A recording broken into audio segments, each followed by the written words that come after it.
bulan Ramadan jangan engkau sia-siakan. Setiap harinya, setiap jamnya, setiap menitnya dalam bulan Ramadan jangan pernah engkau sia-siakan, karena belum tentu kita bakal sampai di Ramadan tahun depan, bulan yang awaluhu rahmah wa ausatuhu maghfirah wa akhiruhu itqan minan nar, bulan yang 10 hari pertamanya Allah turunkan rahmat lebih banyak dibandingkan bulan-bulan yang lain. Hari 10 hari kedua Allah turunkan pengampunan lebih banyak daripada bulan-bulan yang lain. Yang ketiga 9 atau 10 harinya Allah bebaskan hamba-hambanya dari api nerakanya Allah subhanahu wa ta'ala. Maka manfaatkan bulan Ramadan dengan beribadah kepada Allah subhanahu wa ta'ala. Fa inna sidqa yahdi ilal birri, karena kejujuran membawa kepada kebaikan. Sebaliknya ketidakjujuran, kecurangan, ketidakadilan membawa kepada apa tadi? Ibu-ibu masa ngapal. Apa tadi? Membawa kumaha sia. Kata Rasulullah apa? Ketidakjujuran bisa membawa kepada kerusakan, kehancuran.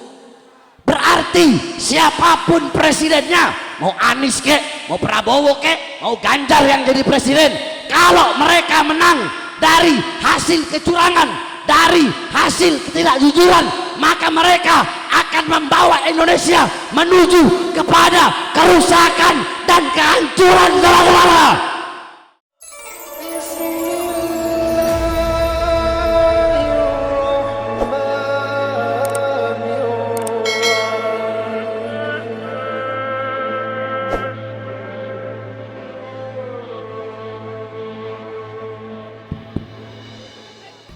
Sebelum saya mulai, kepada seluruh hadirin hadirat, bapak-bapak, ibu-ibu, khususnya para pemuda-pemuda, pemudi, khususnya ibu-ibu, tolong duduk biar yang di belakang kelihatan. Terus tolong jangan ada yang ribut.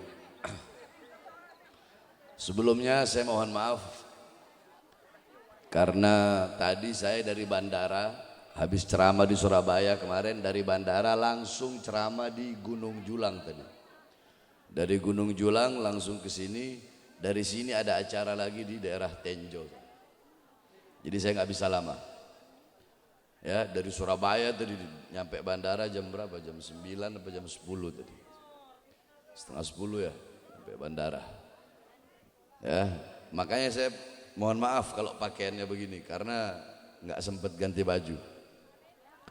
Jadi saya akan memberikan sedikit nasihat, tolong dengarkan, jangan ada yang ribut, walaupun sedikit insya Allah bermanfaat.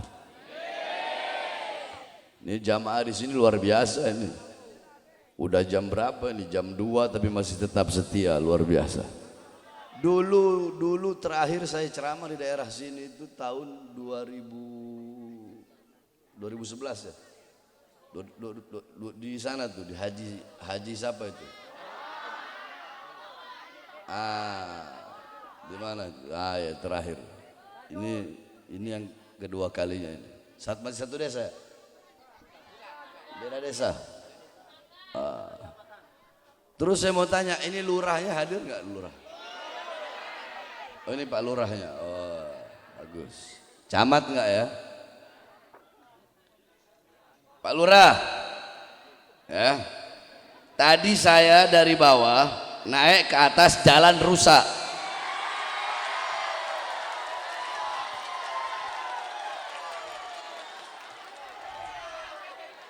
Betul? Udah 10 tahun. Dana dari pusat itu ada anggaran untuk daerah. Dari pusat itu ke daerah, provinsi berarti Banten. Dari gubernur itu ke bupati. Dari bupati ke camat, camat, lurah bikin jalannya. Nah, pertanyaannya, kenapa jalan rusak seperti itu kok dibiarkan? Betul?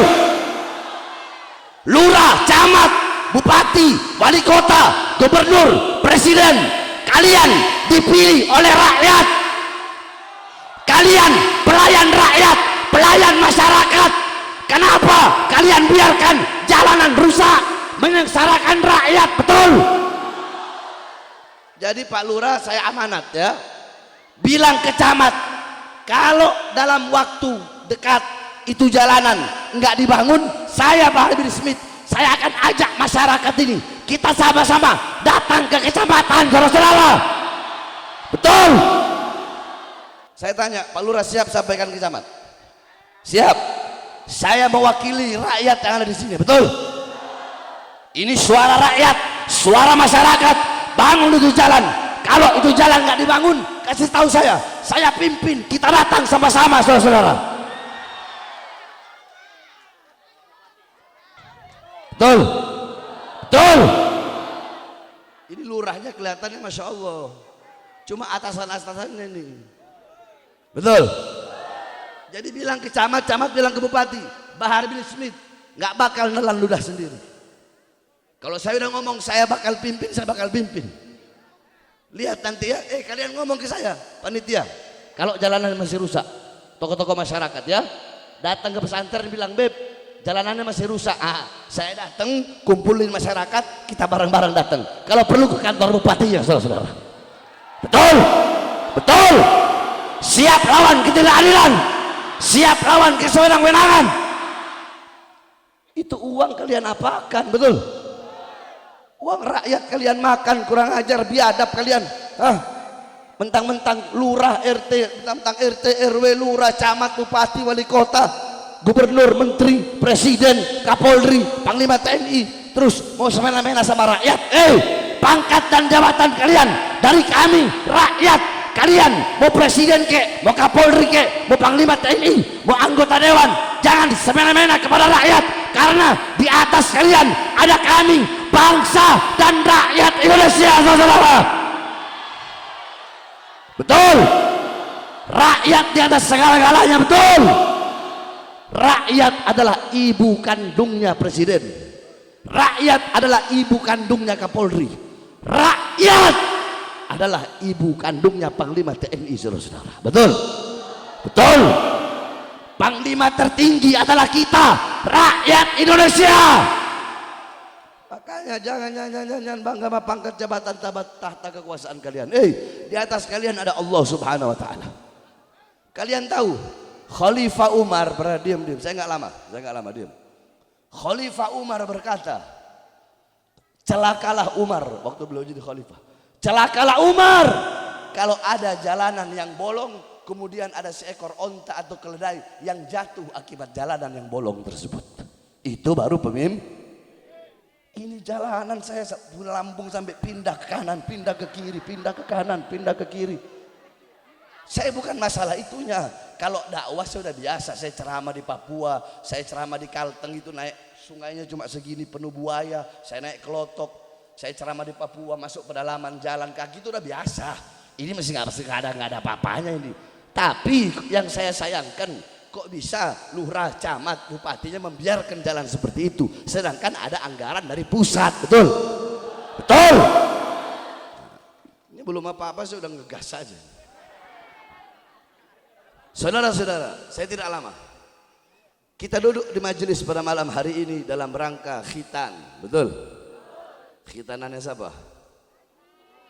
Muhammad Fahrul Azmi, anak dari Ahmad Dedi, keluarga besar Ahmad Dedi.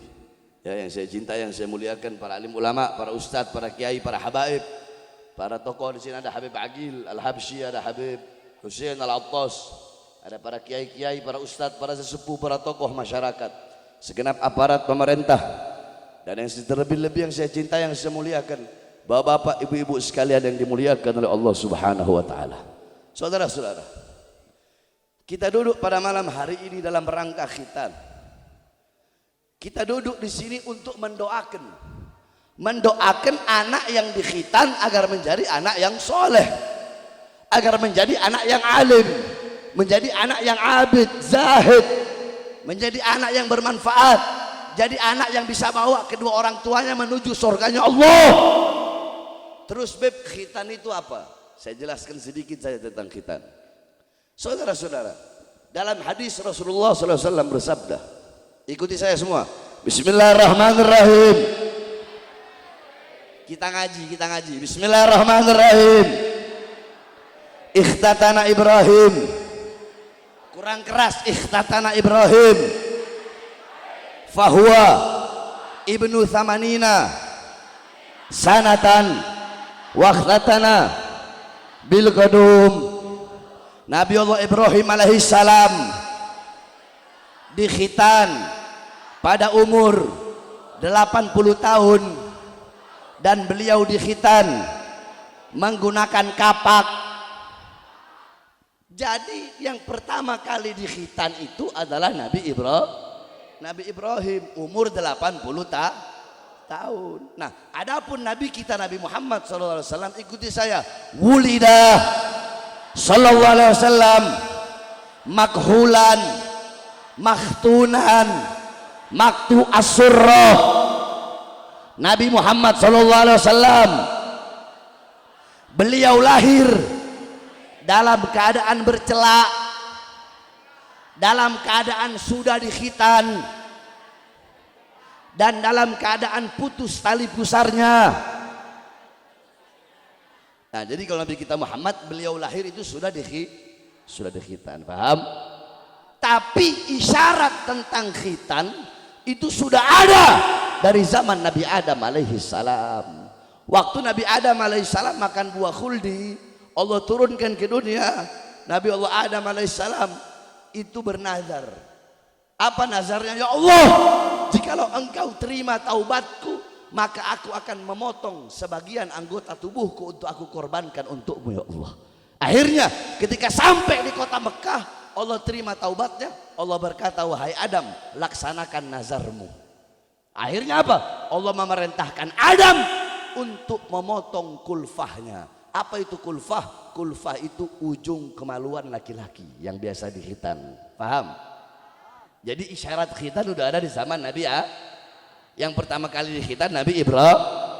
Nah, kalau bagi laki-laki yang dikhitan itu adalah, yang disunat adalah kulfah. Kalau perempuan itu adalah badr. Ya, ini bukan ngomong jorok. Badr itu ujung kemaluan perempuan. Nah, cuma bedanya kalau perempuan itu kata para ulama makruh memotong terlalu banyak. Hukumnya makruh kalau dipotong terlalu banyak badrnya ketika khitan. Kenapa?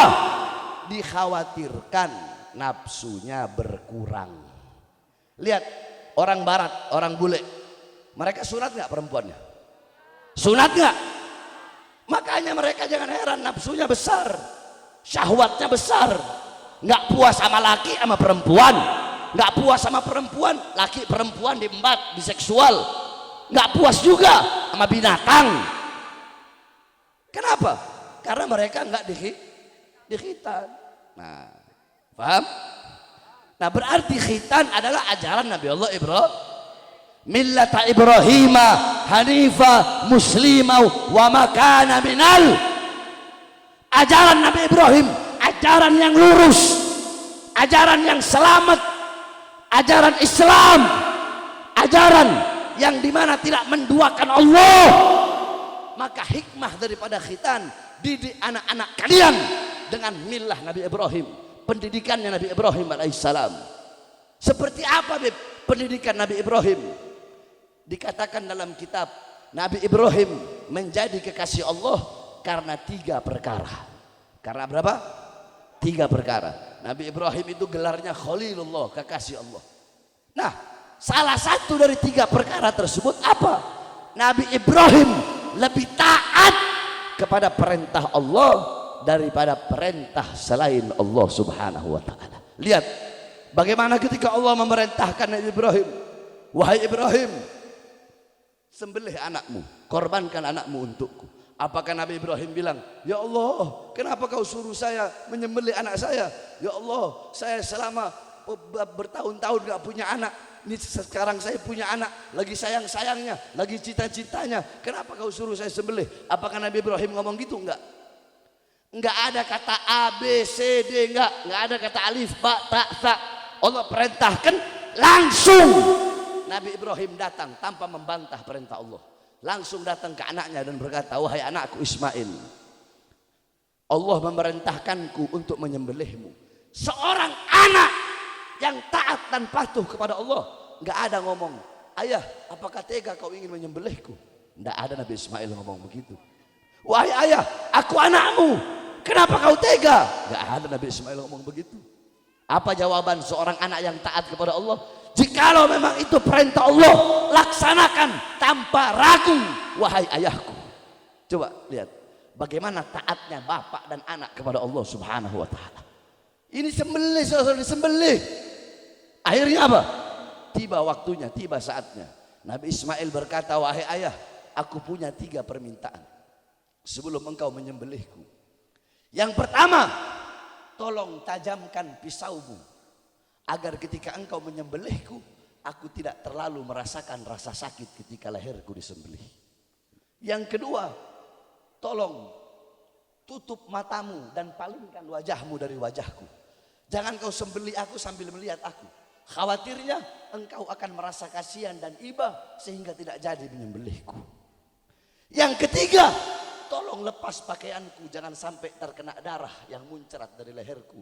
Takutnya nanti ketika ibu melihat darah itu, ibu akan merasa sedih.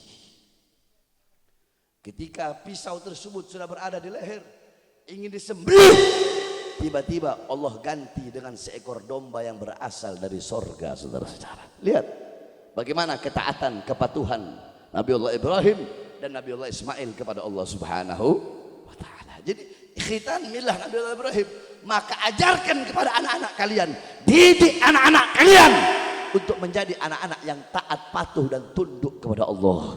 Saudara-saudara, ini akhir zaman. Fitnah di mana-mana, kerusakan di mana-mana, pelacuran di mana-mana, zina di mana-mana, mabuk di mana-mana, khamar di mana-mana, narkoba di mana-mana, lesbi di mana-mana, homo di mana-mana. Sekarang kalian anak-anak muda zaman sekarang, pagi, siang, sore, malam, kalian lupa dengan Quran, lupa dengan wirid, lupa masjid, lupa nuntut ilmu. Pagi, siang, sore, malam sibuk dengan handphone kalian. Saya tanya ibu-ibu jawab, anak-anak kalian yang masih kecil, ya, lebih banyak pegang apa? Pegang handphone atau pegang Quran? Jawab. Jawab yang keras. Lebih banyak pegang apa? Lebih banyak pegang apa? Handphone. Padahal kalian sebagai seorang ibu, dalam Al-Quran Allah katakan, nisa'ukum harsul lakum, wanita kalian adalah ladang bagi kalian. Laki-laki itu yang bercocok tanam, ladangnya adalah perempuan. Baik buruknya hasil tanaman tergantung dari ladangnya. Kalau ladangnya subur, ladangnya bagus, maka tanaman yang dihasilkan akan bagus. Kalau ladangnya kering kerontang, maka hasilnya pun akan rusak. Berarti baik buruknya anak tergantung daripada ibunya. Kenapa? Karena seorang ibu, al-um, madrasatul ula, muallimah, mudarrisah, muaddibah lil abna. Ibu itu adalah pendidik pertama, ibu itu pesantren, ibu itu adalah kiai, ibu itu adalah guru pertama bagi putra putrinya, bukan bapak tapi ibu, saudara-saudara. Saya tanya, waktu bapak sama anak dengan waktu ibu sama anak, lebih banyak waktu siapa? Lebih banyak waktu dengan siapa? Nah, berarti kalian sebagai seorang ibu yang membentuk karakter anak kalian, kalian sebagai seorang ibu yang membentuk sifat anak kalian. Kalau kebiasaan-kebiasaan buruk adat anak-anak kalian, adat buruk, kebiasaan buruk anak-anak kalian, kalian biarkan, maka adat itu akan menjadi sifat. Anak kalian biasa bohong, kalian biarkan. Besar sifatnya jadi sifat pembohong. Besarnya jadi sifat pendusta. Anak-anak kalian dari kecil, kalian biarkan dia apalagi sekarang itu zaman apa? Judi apa itu? Online. Judi online itu, judi online. Slot. Anak-anak kalian main slot, ya, kalian biarkan. Jadi baik buruknya anak tergantung daripada tapi ingat, baik buruknya ibu sebagai seorang istri kembali lagi tergantung kepada suami. Betul, betul ibu-ibu. Berarti saya adil nggak? Adil nggak? Loh, kok bisa begitu? Ya. Itu anak-anak kita bagaikan penumpang. Bagaikan apa? Anak-anak bagaikan apa? Penumpang. Istri itu kapalnya. Istri itu apa? Ibu itu apa? Kapal. Nah, selamat atau tidaknya penumpang tergantung dari kapal. Kalau kapalnya rusak, kapalnya bolong, ya penumpangnya tenggelam, celaka. Berarti baik buruknya anak tergantung dari ibu. Nah, bagus atau rusaknya kapal itu tergantung dari nahkoda. Harusnya dicek dulu nih kapal bagus nggak, layak nggak untuk naik penumpang, iya kan? Berarti baik buruknya ibu sebagai seorang istri tergantung dari seorang suami.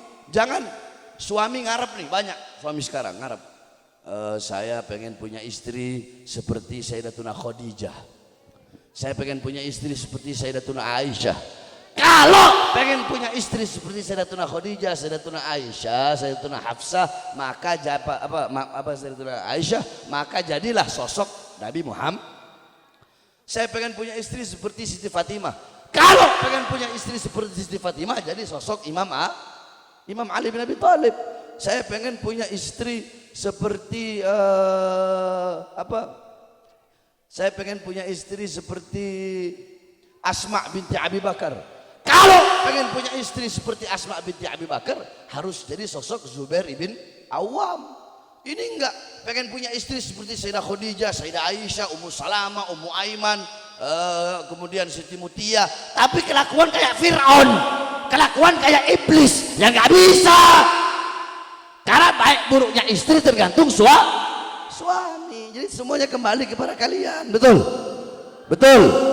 Makanya wasiat saya, didik anak-anak kalian dengan pendidikan baginda Nabi besar Muhammad sallallahu alaihi wasallam. Terakhir, saudara-saudara, ini acara apa lagi selain hitan? Nyambut Ramadan, Isra Mi'raj. Banyak banget ini orang bikin acara Isra Mi'raj, nyambut Ramadan.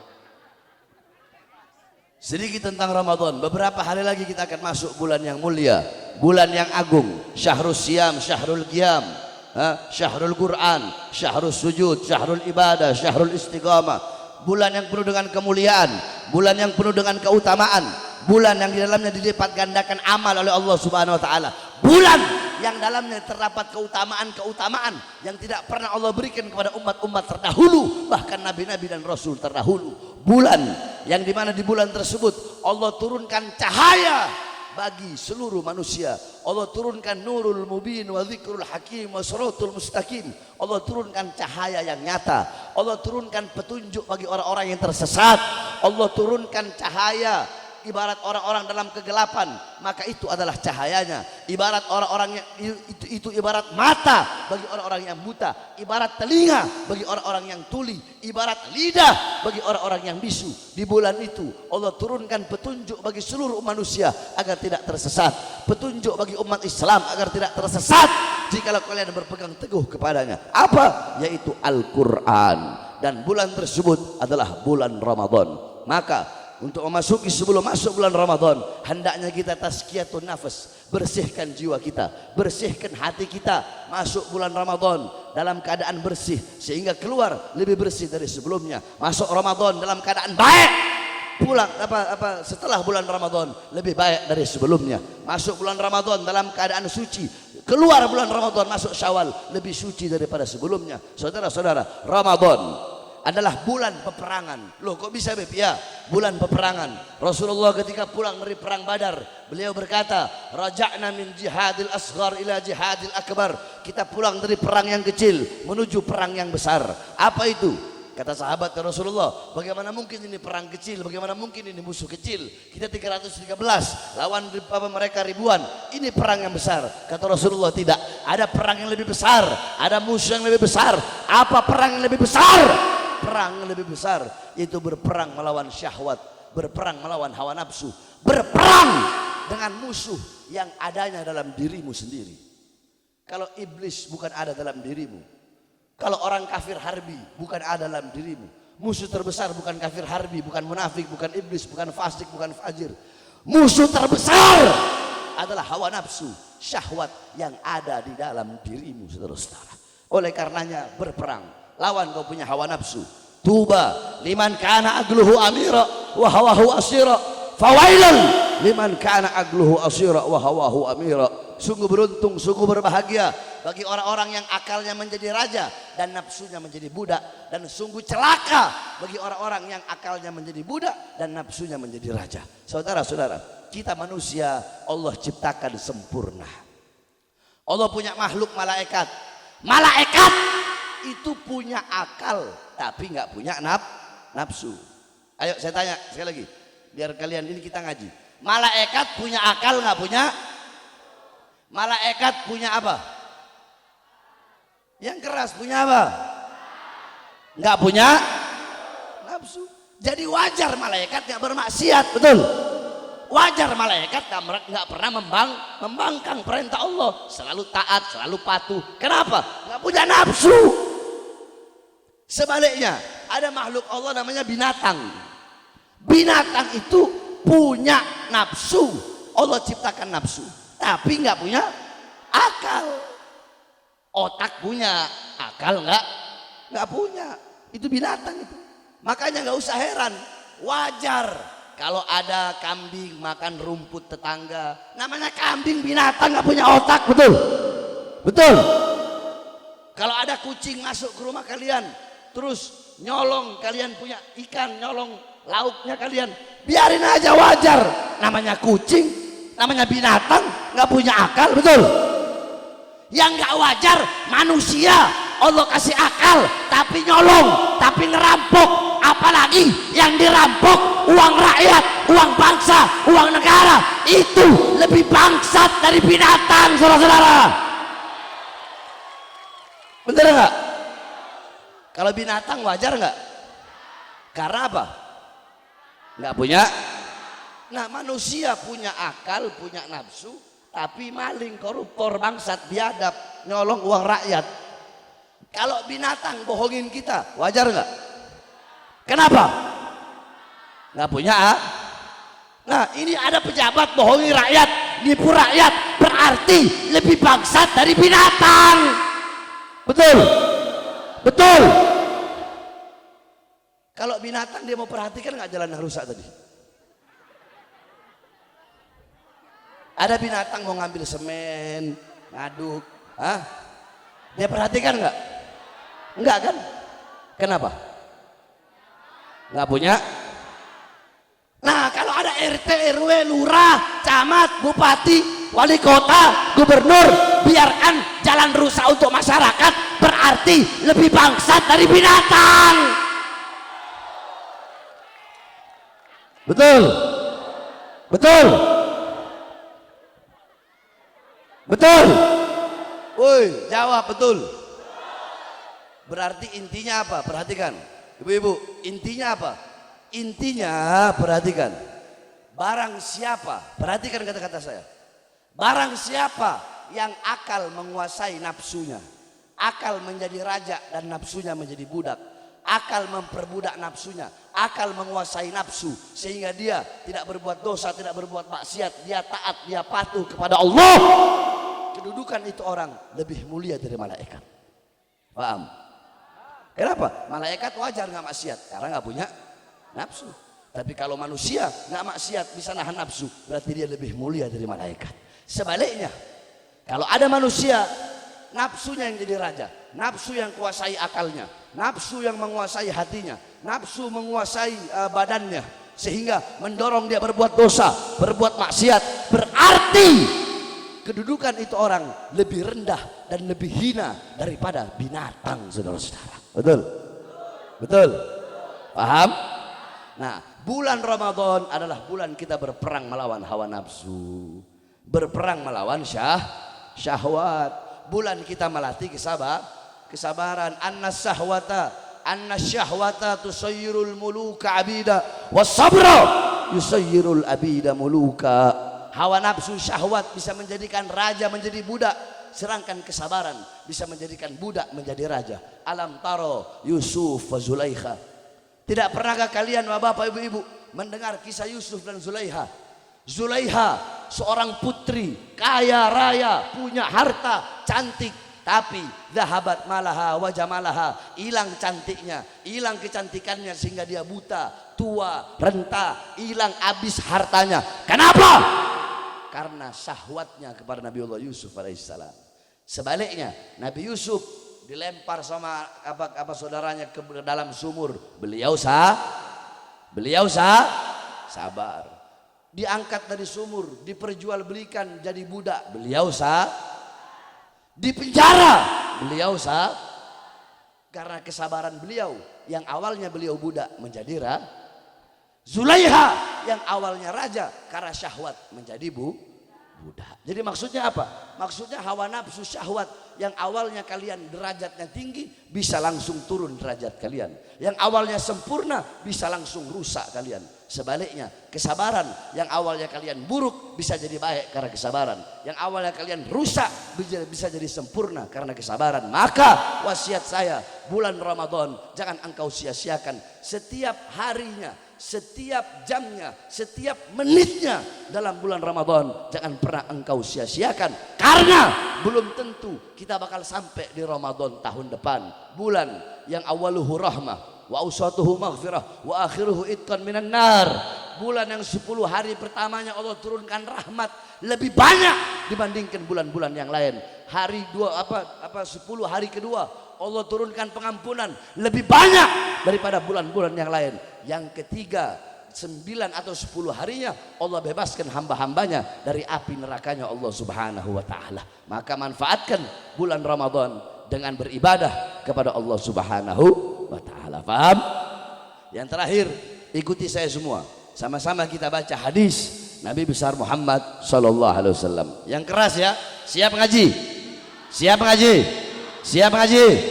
Ibu-ibu ayo semangat ya. 2:30 masih semangat? Semangat semuanya. Bismillahirrahmanirrahim. Kurang keras. Bismillahirrahmanirrahim. Alaikum bisidqi, hendaknya kalian jujur, hendaknya kalian berlaku adil.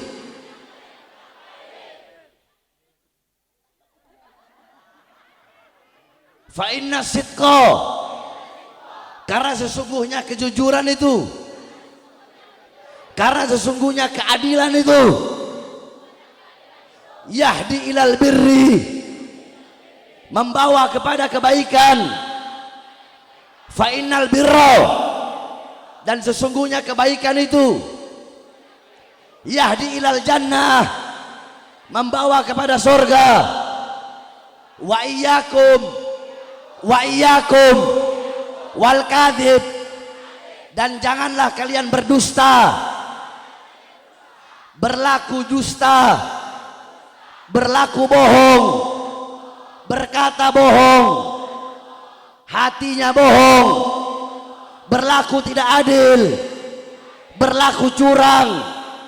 Karena kebohongan, ketidakadilan, tidak amanah, khianat, curang membawa kepada kerusakan, dan kerusakan membawa kepada neraka. Paham hadisnya? Jadi Rasulullah SAW menganjurkan dan memerintahkan hendaknya kita berlaku jujur. Ada berapa, Bu? Tahu nggak? Ada berapa? Santri mana santri? Yang baca kitabnya Imam Ghazali. Mau tahu?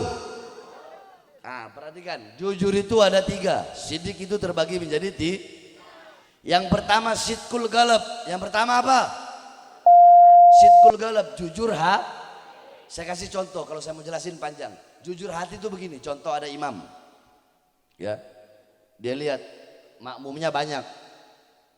Bacaannya dienak-enakin, terus bacaannya dipanjangin sama dia. Tapi kalau dia lihat makmumnya cuma 4 orang, Bismillahirrahmanirrahim, Alhamdulillahirrahmanirrahim. Paham? Berarti itu orang hatinya nggak jujur itu. Paham? Paham ya? Itu perumpamaannya. Udah bisa kan? Ngerti kalian kan? Ngerti kan? Itu orang nggak jujur itu munafik namanya. Paham? Yang kedua sidqul lisan. Apa? Sidqul lisan. Jadi lisan kalian harus mengomong yang jujur. Sampaikan yang benar itu benar. Jangan pernah takut. Sampaikan kebenaran. Walaupun seluruh dunia membenci kalian, tapi Rasulullah memerintahkan kalian untuk menyampaikan yang benar. Jadi kalau ngomong harus jujur. Jangan ini pejabat, saya lihat pejabat-pejabat sekarang ini suka ngasih janji palsu sama rakyat. Butuh sama rakyat kalau ada maunya doang. Betul. Saya berjanji memakmurkan rakyat. Saya berjanji mensejahterakan rakyat. Saya berjanji nggak bakal makan gaji saya sebagai presiden. Ada nggak yang janji begitu? Saya janji nggak bakal makan gaji saya sebagai gubernur. Ada nggak yang begitu? Saya janji nggak makan gaji saya sebagai anggota dewan. Ada nggak yang suka janji gitu? Kalian ngomong begitu? Iya. Gaji presiden berapa? Gaji gubernur berapa? Gaji anggota dewan berapa? Paling 40 juta, 60 juta, hitunglah 100 juta. Ya emang kalian nggak makan, tapi yang kalian makan triliunan uang rakyat kalian rampok, triliunan uang rakyat bangsa kalian makan, uang bangsa dan rakyat Indonesia, saudara. Betul? Iya, gajinya nggak dimakan, yang dimakan uang proyek, kayak proyek jalan itu. Mungkin bisa jadi dimakan tuh uangnya itu, makanya nggak jadi itu jalan itu. Betul? Betul? Jadi harus jujur dalam berbicara, paham? Yang ketiga sidqul amal, apa? Jujur dalam ibu-ibu jualan harus jujur, nggak boleh melebihkan timbangan, harus jujur. Jangan buah, ibu-ibu jualan buah, saya tanya, Bu, ini buahnya masih bagus? Oh masih bagus, padahal buahnya udah busuk. Itu berarti nggak jujur dalam beramal, bermuamalah ya. Harus jujur dalam hal apapun, dalam perbuatan apapun, termasuk kemarin dalam pemilihan presiden harus jujur. Para capres dan tim-tim sukses itu harus jujur, nggak boleh bohong, nggak boleh dusta, nggak boleh curang. Betul? Betul? Saudara-saudara, siapapun yang jadi capres saya nggak peduli. Andaikan 01 Anies, 02 Prabowo, 03 Ganjar, andaikan mereka jadi presiden Indonesia dengan cara yang jujur, maka mereka akan membawa Indonesia menuju kepada kebaikan. Baldatun thayyibatun wa rabbun ghafur. Betul? Siapa yang ngomong? Hadis tadi. Siapa yang ngomong? Rasulullah kan udah ngomong. Fa inna sidqa yahdi ilal birri. Karena kejujuran membawa kepada kebaikan. Sebaliknya, ketidakjujuran, kecurangan, ketidakadilan membawa kepada apa tadi? Ibu-ibu masa ngapal. Apa tadi? Membawa kumaha sia. Masa lupa baru ngaji tadi. Ketidakjujuran, kecurangan membawa kepada fujur, kepada kerusakan. Ini kumaha mana ya? Baru omong udah lupa. Kata Rasulullah apa? Ketidakjujuran bisa membawa kepada kerusakan, kehancuran. Berarti siapapun presidennya, mau Anies kek, mau Prabowo kek, mau Ganjar yang jadi presiden, kalau mereka menang dari hasil kecurangan, dari hasil ketidakjujuran, maka mereka akan membawa Indonesia menuju kepada kerusakan dan kehancuran, saudara-saudara. Betul? Betul? Iya. Makanya saya tanya, ketidakjujuran lawan apa biarkan? Lawan apa biarkan? Kecurangan lawan apa biarkan? Lawan apa biarkan? Dari manapun datangnya. Betul? Betul? Kalau saya nggak ada urusan, saya golput kemarin. Tapi saya menyerukan umat untuk pilih Anies. Kenapa? Saya nggak lihat Aniesnya, nggak, bodoh amat saya. Saya nggak lihat Anies, saya nggak lihat partai-partainya, nggak. Yang saya lihat hasil ijtima ulamanya. Andaikan ijtima ulama hasilnya suruh pilih Prabowo, ya saya suruh umat pilih Prabowo. Andaikan hasil ijtima ulama suruh pilih Ganjar, saya suruh pilih Ganjar. Andaikan hasil ijtima ulamanya suruh pilih Komeng, ya saya suruh pilih Komeng. Paham? Jadi saya nggak ada urusan, saudara-saudara. Betul? Betul? Yang kita lawan adalah Yang kita lawan adalah kecurangan. Kecurangan itu musuh kita bersama. Betul? Tapi ingat yang paling penting satu sebelum saya tutup. Satu yang paling penting. Walaupun kita berbeda-beda, bukan kita ya. Maksudnya kita tuh ya kalian yang ada di sini. Kalau saya kan golput. Walaupun berbeda-beda pilihan capres, tetap kita harus nggak boleh saling nggak boleh saling mencah, nggak boleh saling memah, harus bersah, harus rukun, harus damai. Betul, betul. Iya, mereka mau jadi presiden ya kita begini-begini aja udah. Betul. Nah coba saya tanya, kemarin yang pilih Ganjar mana? Angkat tangan. Nggak apa-apa, angkat tangan. Yang pilih Ganjar, nggak apa-apa, nggak ada masalah. Kita kan di sini bersatu, betul. Ayo yang pilih Ganjar angkat tangan, ibu. Ibu satu pilih Ganjar. Mana lagi? Nggak apa-apa, jangan malu. Ini kita majelis taklim, majelis ilmu. Kita disatukan di sini. Coba yang pilih Ganjar mana? Nggak ada. Itu Ganjar itu. Saya tanya, cinta ulama nggak? Cinta ulama apa enggak? Cinta habaib. Nah, pendukung 03 juga cinta juga cinta Habib Bahar enggak? Berdiri. Cinta Habib Bahar. Pendukung 03 cinta Habib Bahar juga. Sekarang saya tanya, yang dukung Prabowo angkat tangan. Saya tanya, cinta ulama enggak? Cinta habaib enggak? Cinta Habib Bahar enggak? Kita bersatu. Sekarang saya tanya, yang pilih 01 angkat tangan. Yang pilih 01 angkat tangan. Cinta ulama enggak? Cinta habaib enggak? Cinta kiai enggak? Cinta Habib Bahar enggak? Nah, kita semua di sini ada yang pendukung 01, ada yang pendukung 02, ada yang pendukung 03, semuanya cinta ulama, semuanya cinta habaib. Maka kita harus bersatu, jangan mau dipecah belah. Betul? Betul? Betul? Yang terakhir saya tutup. Saya Bahar bin Ali bin Smith bersumpah demi Allah, siapapun presidennya, saya tetap oposisi, saya tetap pelayan rakyat, pelayan masyarakat, dan akan melawan kezaliman para pejabat. Tidak akan berhenti dan menundukkan kepala. Mereka akan saya lawan sampai titik darah penghabisan, saudara-saudara. Allahu Akbar. Indonesia merdeka, merdeka, merdeka. Allahu Akbar.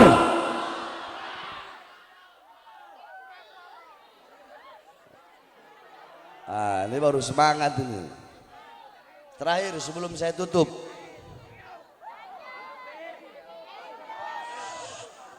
Duduk, ciuk. Ciuk.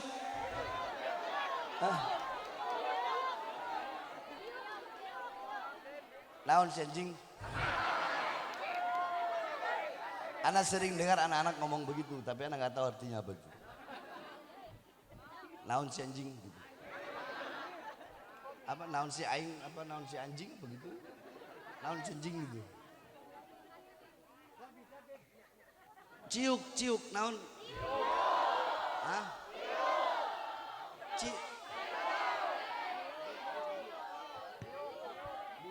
Diuk. Ulah, iya. Ulah nangkung.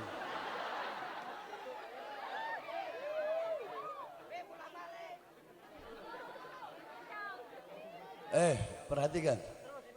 Sebelum saya tutup, saudara-saudara, ini acara kasihan di sana nunggu ini. Perhatikan, saya lagi bangun pondok pesantren. Pondok pesantren saya haramkan terima bantuan dari pejabat. Ya. Terus kami lagi bangun pesantren kami ini. Maka saya harapkan hadirin yang hadir di sini untuk bisa mengeluarkan hartanya di jalan Allah. Kalian beli benda-benda dunia, entah apakah itu, apapun itu benda-benda dunia. 100.000, 200.000 kalian keluarkan. Saya tanya, benda-benda itu bakal hancur nggak? Binasa nggak? Kekal? Abadi? Nah, kalau untuk hal yang akan hancur, untuk hal yang akan binasa, kalian rela mengeluarkan 100.000, 200.000. Kenapa untuk hal yang abadi, hal yang menyelamatkan kalian dunia akhirat, kok nggak mau mengeluarkannya? Betul? Betul? Makanya saya tanya, siap keluarkan harta? Orang sini apal membela Rasulullah? Apal nggak? Lagu prajurit membela Rasulullah? Apal? Nah, sama-sama kita nyanyikan ya. sambil nyalain flash HP-nya tuh yang di atas. Ayo PHB, nyalakan flash HP-nya yang di atas. Di atas masjid nyalain flash HP. Semua ayo ini ayo. Iya nyalakan anuna, naonna cahayana. Duduk. Ciuk. Iya diuk sama aja. Ayo udah, nyalakan flash HP-nya. Hatro. Ada yang semangat ya? Mana? Flash HP nyalakan semua, yang atas. Semuanya. Prajurit pembela Rasulullah, bangkitlah untuk agama. Ciuk. Bangkitlah Untuk negara, satukan hati, satukan jiwa. Musuh di depan mata, lawan dia sampai berdarah. untuk yang di atas semangat tuh. Tercinta kematian, murah harganya.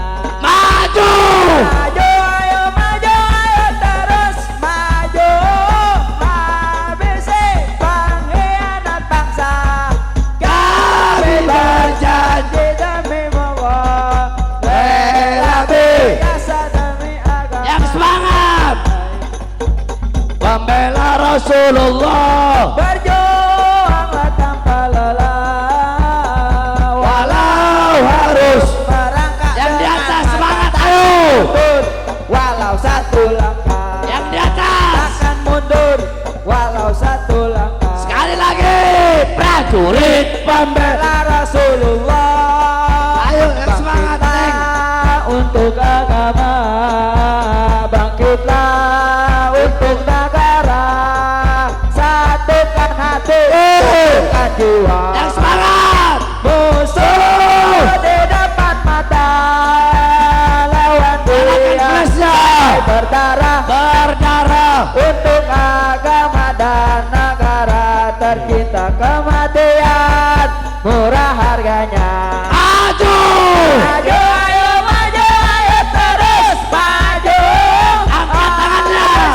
Pengkhianat bangsa, kami berjanji demi Allah, rela binasa demi agama. Wahai prajurit pembela Rasulullah, berjuanglah tanpa lelah, walau harus merangkak dengan mata, takkan mundur, walau satu langkah takkan mundur.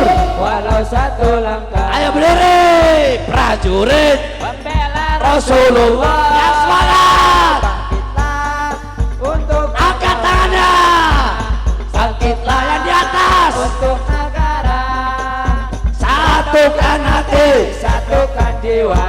musuh Musuh di depan mata, lawan dia sampai berdarah untuk agama dan negara, tercinta kematian, murah harganya. maju Ayo terus maju. habisi Pengkhianat bangsa, kami berjanji demi Allah, rela jasa demi yang agama. atas Hai prajurit pembela Rasulullah, berjuang tanpa lelah, walau harus merangkak dengan mata, takkan takkan mundur, walau satu langkah, takkan mundur, walau satu langkah, takkan mundur. walau satu langkah. Saya tanya semua masyarakat yang ada di sini, untuk melawan pengkhianat bangsa, pejabat zolim, maju atau mundur? Maju atau mundur? Lawan atau biarkan? Lawan atau biarkan? Siap hancur demi Islam, siap binasa demi Indonesia, siap mati demi NKRI. Allahu Akbar, Allahu Akbar. Indonesia merdeka, merdeka, merdeka. Allahu Akbar. Yang di atas Allahu Akbar, Allahu Akbar. Hidup rakyat, hidup rakyat, hidup masyarakat. Allahu Akbar. Terakhir saudara-saudara, sebelum saya tutup, saya atas nama pribadi Bahar bin Ali bin Smith dan atas nama Ponpes, Pondok Pesantren Sunniyah Salafiyah Tajul Alawiyin, sebelum memasuki bulan Ramadan, saya Bahar bin Smith beserta keluarga dan keluarga besar pesantren serta majelis, saya mohon ampun, minta maaf kepada semua yang hadir di sini ataupun kepada seluruh umat Islam apapun manhajnya, dan lebih-lebihnya kepada seluruh bangsa dan rakyat Indonesia apapun suku, agama dan rasnya. Sebelum masuk bulan Ramadan ini, saya Bahar bin Smith mengucapkan, mohon dibukakan pintu maaf sebesar-besarnya. Sebab kalau ada banyak kata-kata yang salah, baik ucapan atau perlakuan perbuatan, baik yang disengaja atau yang tidak disengaja, yang tampak atau yang tidak tampak, yang menyebabkan ada hati-hati yang terluka, saya minta maaf, minta ridhonya sebelum memasuki bulan Ramadan yang mulia, karena saya takut kelak di akhirat saya akan dituntut oleh Allah Subhanahu wa taala. Saya tanya masyarakat di sini, mau maafkan saya kalau ada salah? Mau maafkan? Nah, kalau saya aja minta maaf, harusnya kalian lebih-lebih lagi meminta maaf kepada sesama tetangga, sesama kampung, dan kepada seluruh umat Islam. Betul? Ini saja dapat saya sampaikan. Bapak Lurahnya mana? Kok nggak ada? Mudah-mudahan Pak Lurah ini jadi lurah ya, lurah akhirat. Istiqomah. Ingat Pak Lurah, aspirasi rakyat tadi, suara rakyat. Jalannya benar, jalannya benar. Nah ya, Pak Lurah sampaikan ke camat, camat sampaikan ke bupati, bilang Habib Bahar bin Smith, paling dengar nama saya gemeter kaki mereka itu. Ya, kalau enggak saya yang pimpinin masyarakat pergi ke kantor bupati atau enggak kecamatan. Ya Pak Lurah, sampaikan ke camat dan bupati. Saya naik kemari Lampung pindah ke kiri, jalannya rusak kayak begitu, nggak dibenarkan. Tuh 10 tahun dibiarkan seperti itu, kurang ajar nggak? Kan kasihan rakyat, kasihan masyarakat, betul? Iya kan? Iya, oleh karena mudah-mudahan insya Allah dengan adanya acara ini, insya Allah 1 bulan atau enggak habis Ramadan jalanan itu jadi bagus. Sehingga bukan untuk saya, tapi untuk rakyat, untuk masyarakat, untuk warga semuanya, demi kesejahteraan masyarakat. Betul? Ini saya dapat saya sampaikan, kurang lebihnya saya mohon maaf. Walafu minkum. Wassalamualaikum warahmatullahi wabarakatuh.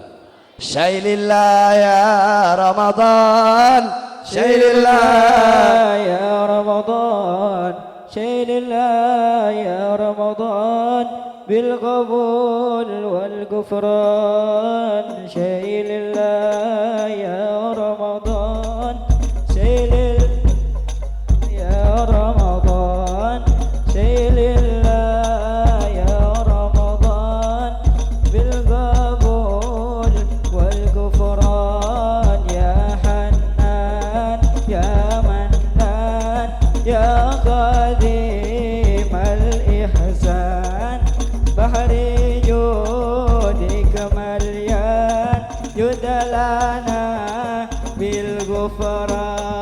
Syailillah ya Ramadan, Syailillah ya Ramadan, Syailillah ya Ramadan, bil qabul wal ghufran. Binna